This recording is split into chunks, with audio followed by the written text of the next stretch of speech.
Gujarat number 1 engineering university Sankalchand Patil university.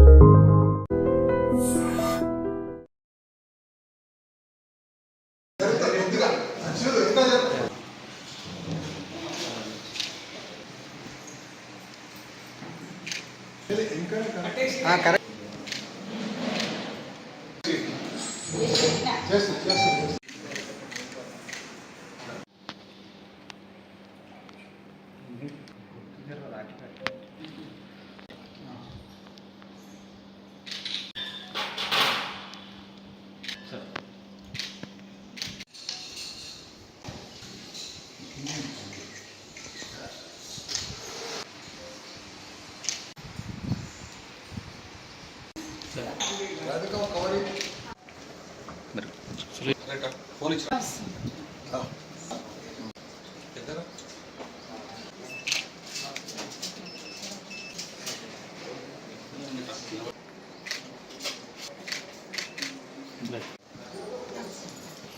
देखो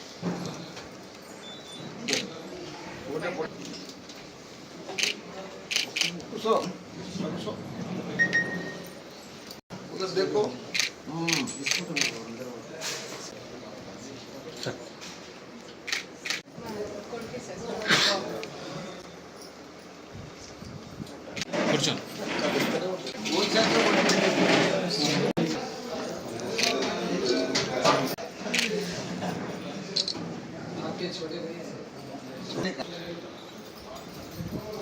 पूरा सुना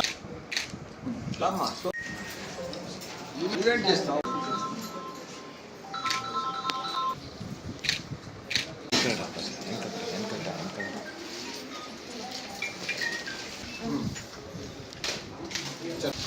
సార్ ఒక్కొక్కరితో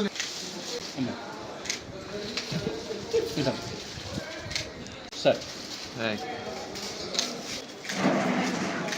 సందర్భంగా రక్షాబంధన్ సందర్భంగా మా ఆడబిడ్డలకు అందరికీ కూడా శుభాకాంక్షలు. ఎందుకంటే నేను ఫస్ట్ ఇంజనీరింగ్ కాలేజ్ స్టార్ట్ చేసింది కూడా రాఖీ పౌర్ణమి రోజే 2002 రోజు స్టార్ట్ చేసిన ఈరోజు పర్ఫెక్ట్గా సక్సెస్ఫుల్గా అన్ని కాలేజీలు అని దానికి తోడు ఈ రాఖీ పౌర్ణమి చాలా ఇంపార్టెంట్. ఎందుకంటే నాకు దేశంలోనే ఫస్ట్ టైం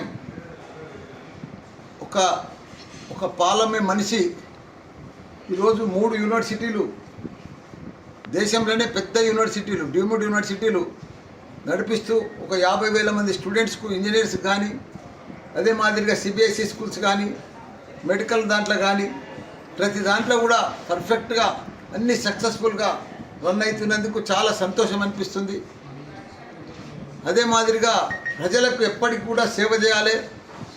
ప్రజలు మంచిగా ఆదరణ చూపించిండ్రు, నన్ను ఎంపీ చేసిండ్రు, మినిస్టర్ చేసిండ్రు, మళ్ళీ ఇప్పుడు ఎమ్మెల్యే కూడా ఉన్నా.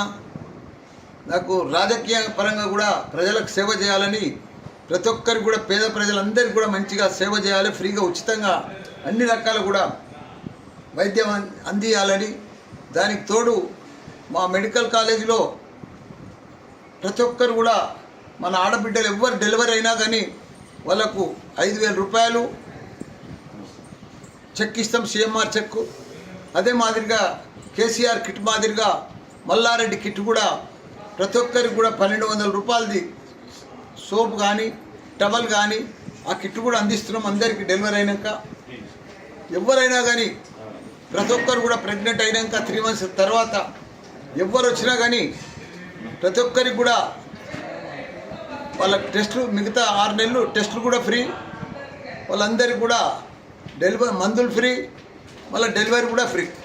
మళ్ళీ సిఎంఆర్ కిట్ కూడా ఇస్తాం. సిఎంఆర్ 5,000 రూపాయలు కూడా ఇస్తున్నాం. ఎందుకంటే అదొకటే, అది అదృష్టం అనుకో, భగవంతుడు కల్పించిండు అనుకో. ఇవాళ భారతదేశంలో వరల్డ్ క్లాస్ డాక్టర్లను తయారు చేయాలన్నా మా మల్లారెడ్డి హాస్పిటలే వస్తుంది. వరల్డ్ క్లాస్ ఇంజనీర్లకు కావాలన్నా, వరల్డ్ క్లాస్ మేనేజ్మెంట్ కావాలన్నా, మంచి ప్రజలకు సేవ చేయాలన్నా అదంతా కూడా అదృష్టం నాకే కల్పించినందుకు ఆ భగవంతునికి మా ప్రజలందరికీ కూడా చాలా చాలా ధన్యవాదాలు. దానికి తోడు ఈరోజు సంధి ఒక 5 మెడికల్ షాపులు ఓపెన్ చేస్తాం. వన్ హెల్త్ అని ప్రతి ఒక్కరికి తక్కువ రేటుకు రాష్ట్ర వ్యాప్తంగా కూడా అన్ని వన్ హెల్త్ మీద మెడికల్ షాప్స్ ఓపెన్ చేసి ప్రతి ఒక్కరికి అందుబాటులో కాస్ట్ మందులు ఉండేటట్టు వాళ్ళందరికీ కూడా అందుబాటులో తీసుకొస్తున్నాం వన్ హెల్త్ మీద. దానికి తోడు ఒక ఫస్ట్ ఫేజ్లో ఒక 50 అంబులెన్సులు కూడా 108 మాదిరిగా 50 అంబులెన్సులు వన్ హెల్త్ మీదనే అవి కూడా రిలీజ్ చేయబోతున్నాం తొందరగానే వన్ హెల్త్ మీదనే. ఎందుకంటే అందరికీ ఎక్కడ ఏ ప్రాబ్లం వచ్చినా ఆదుకునేటట్టు సమయానికి వాళ్ళను హాస్పిటల్లో చేర్చేటట్టు ఇవన్నీ కూడా కావాలని. ఎందుకంటే భగవంతుడు మా పిల్లలను అందరినీ మంచిగా చూస్తున్నాడు, మంచిగా ఇచ్చాడు అందరికీ. మనం కూడా ప్రజలకు రిటర్న్ సేవ చేయాలి కదా. ఇప్పుడు నాది ఒకటి నా అన్నీ కూడా భగవంతుడు అనుకున్న దానికంటే అన్ని ఇచ్చిండు. నేను ప్రజలకు సేవ చేయాలి, అక్కడ మంచి ఇంజనీర్లను డాక్టర్లను తయారు చేయాలి. ఈ రెండే ఎంచుకున్నా పర్ఫెక్ట్గా పోతుంది. ఇంకా ముందు కూడా భారతదేశం అంతా కూడా డీమ్డ్ యూనివర్సిటీలు పెట్టాలనుకుంటున్నా. ఇప్పుడు నోయిడాలో ఒకటి ఫైనల్ అయిపోయింది, డీమ్డ్ యూనివర్సిటీ నోయిడా దాంట్లోనే. దాని తర్వాత లక్నోలో కూడా అక్కడ మన యోగి సీఎం గారు ఏఐ సిటీ తయారు చేస్తున్నాడు. ఏఐ మీద సిటీనే తయారు చేస్తున్నాడు. 10,000 కోట్లు ఖర్చు పెడుతున్నాడు ఏఐ సిటీ కోసం. దానికి తోడు 10 లక్షల మంది యువకులను తయారు చేయాలి, ఉద్యోగానికి మల్టీనేషనల్ కంపెనీలకు తగ్గట్టు తయారు చేయాలని చెప్పి ఏఐ సిటీ కూడా తయారు చేస్తున్నాడు. మాకు కూడా పిలుపు వచ్చింది. మేము కూడా మొన్న లక్నో కూడా పోయి వచ్చినాం. తొందరలో నెక్స్ట్ వీక్లో యోగి గారిని కలిసి అక్కడ కూడా ఒక 50 ఎకరాల్లో పెద్ద డిజిటల్ హెల్త్ సిటీ పెడదామని అక్కడ కూడా ఇక్కడ అయితే సూరారంలో పెట్టినామో అదే ప్లాన్ చేస్తున్నాం. అదే మాదిరిగా బీహార్లో కానీ, బెంగాల్లో కానీ, ఆంధ్రప్రదేశ్లో కానీ దేశవ్యాప్తంగా మెయిన్ సిటీలలో అన్నీ కూడా యూనివర్సిటీలు తెరుద్దామని ప్లాన్ చేసుకున్నాం. ఇదంతా కూడా రేపు 17 తారీఖు కూడా వైజాగ్ పోతున్నాం. కర్నూలులో కూడా ప్లాన్ చేస్తున్నాం. ఎందుకంటే అందరికీ వైద్యం అందియాలి, మంచి విద్యను అందియాలని తపనతోటి ఇవన్నీ కూడా ఓపెన్ చేస్తున్నాం. అందరికి కూడా నమస్కారం. రాఖీల పౌర్ణమి అందరికి కూడా శుభాకాంక్షలు. రాజకీయంగా కూడా మీరు బీజేపీ వైపు చూస్తున్నారు.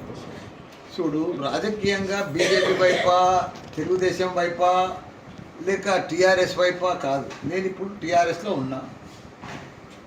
నేను ఇప్పుడు ఏ వైపు చూసేటట్టు కూడా లేని. ఇప్పుడు నాకు కూడా 73 సంవత్సరాలు అయింది. ఇంకా ఏ వైపు చూడవలసిన అవసరం ఏముంది? ఇప్పుడు నేను ఎంపీ అయినా, మినిస్టర్ అయినా, మళ్ళీ ఇప్పుడు ఎమ్మెల్యే అన్నా, ఇంకా 3 ఏళ్ళు ఉంటా. నేను రాజకీయమే వద్దనుకుంటున్నా. ప్రజలకు సేవ చేసి మంచి కాలేజీలు, యూనివర్సిటీలు నడిపిస్తామని అనుకుంటున్నా. నిజంగా ప్రస్తుతం ఉన్నటువంటి సమాజం దేనికి ప్రయారిటీ ఇస్తుంది? ఆర్థిక సంబంధాల చుట్టూ మాత్రమే తిరుగుతోంది. మళ్ళీ ఎన్నికలంగానే చాలా విరక్తి కలుగుతున్నాం. మంచి అనిపిస్తుంది కదా, లేడీస్ కూడా ఛాలెంజింగ్ జాబ్స్ చేసినప్పుడు చాలా బాగుంటది. ట్రాఫిక్ అసిస్టెంట్స్ గా నియమించిన ట్రాన్స్జెండర్స్ అందరితో సాల్యూట్ చేయించుకుంటున్నారు. ఫుడ్ డెలివరీ ఇవ్వటానికి వెళ్ళినటువంటి డెలివరీ బాయ్ అనిల్ పై కళ్ళ ముందు